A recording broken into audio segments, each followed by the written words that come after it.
1 year after Priya left, Callum found the journal. It wasn't hidden. It was sitting in a box he had moved 3 times without opening, carrying it from one corner of the apartment to another, with the avoidance of someone who suspects what is inside might be more than they are currently equipped to receive.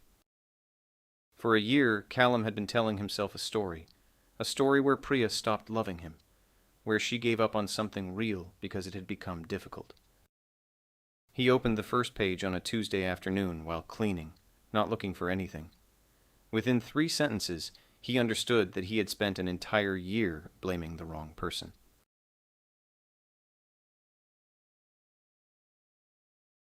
From the outside, what Callum and Priya had looked like something that worked.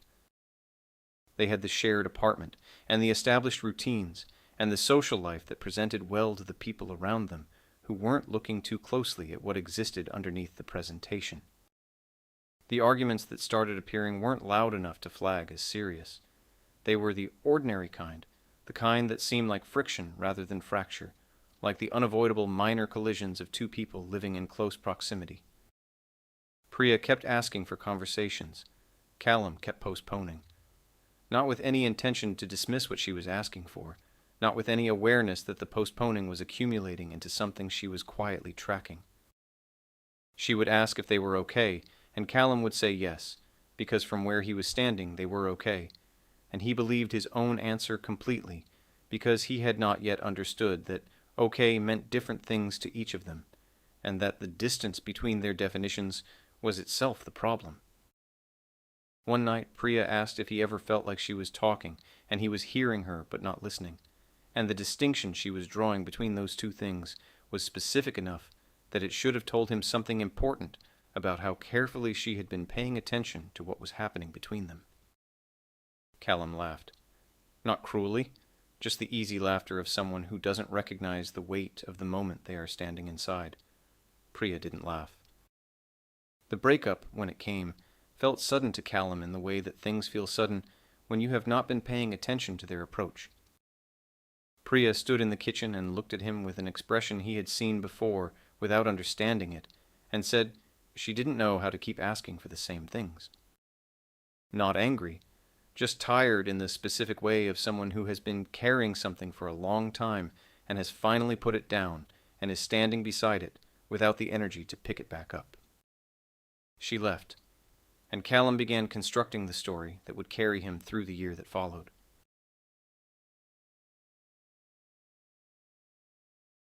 Callum told people Priya gave up, and he told it with the conviction of someone who genuinely believes what they are saying, which made it more convincing and more damaging than a deliberate distortion would have been. She chose the easier version of her life over what they were building together, he said. The people he told this to believed him. Each agreement added another layer of confirmation to a version of events that was becoming more settled with every telling.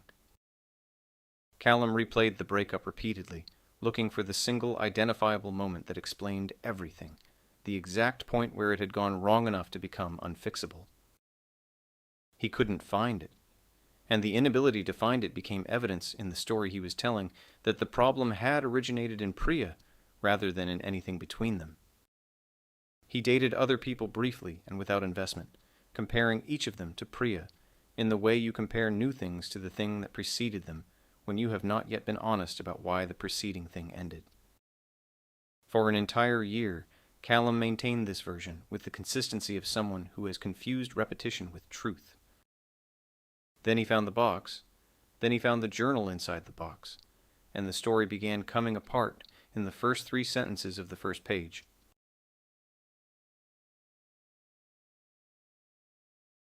Priya's handwriting on the first pages was the handwriting Callum knew from grocery lists and birthday cards, and seeing it in something private that had not been written for him to read produced a feeling he didn't have a name for before finishing the first entry.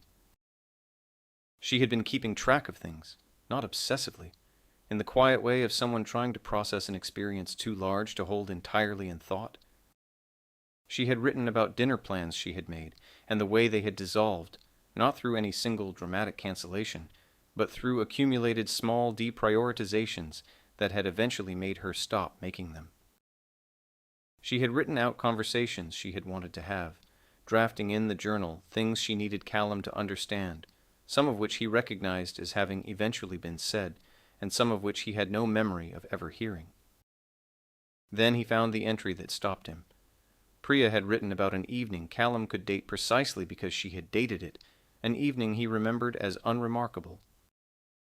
She wrote that Callum had asked how her day was, and she had started answering, and halfway through her answer, she had looked up and realized he was scrolling through his phone. She had finished the sentence she was in the middle of and then stopped. She had not started another one. Callum had not noticed that she had stopped. That was all. No confrontation. No moment that announced itself and demanded to be addressed. Just Priya sitting across from the person she loved, going quiet, and Callum not noticing the quiet.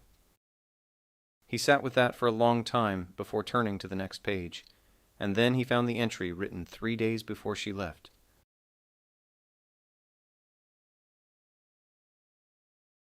Priya wrote that she still loved Callum.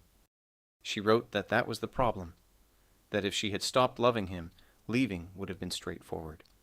But she did love him, and the loving made it impossible to leave, and impossible to stay, because staying required her to continue being the only person actively trying to save something they were both living inside.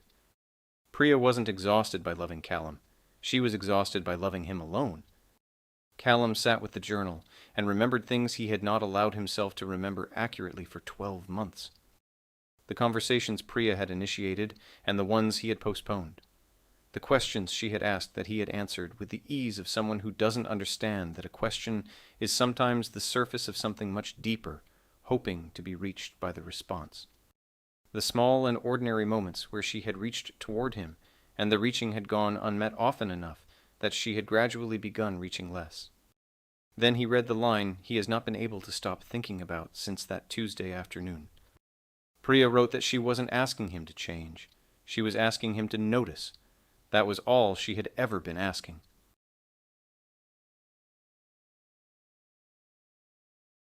The final entry was written the night before Priya left. It was short in the way that things are short when everything necessary has already been said across the pages that preceded it.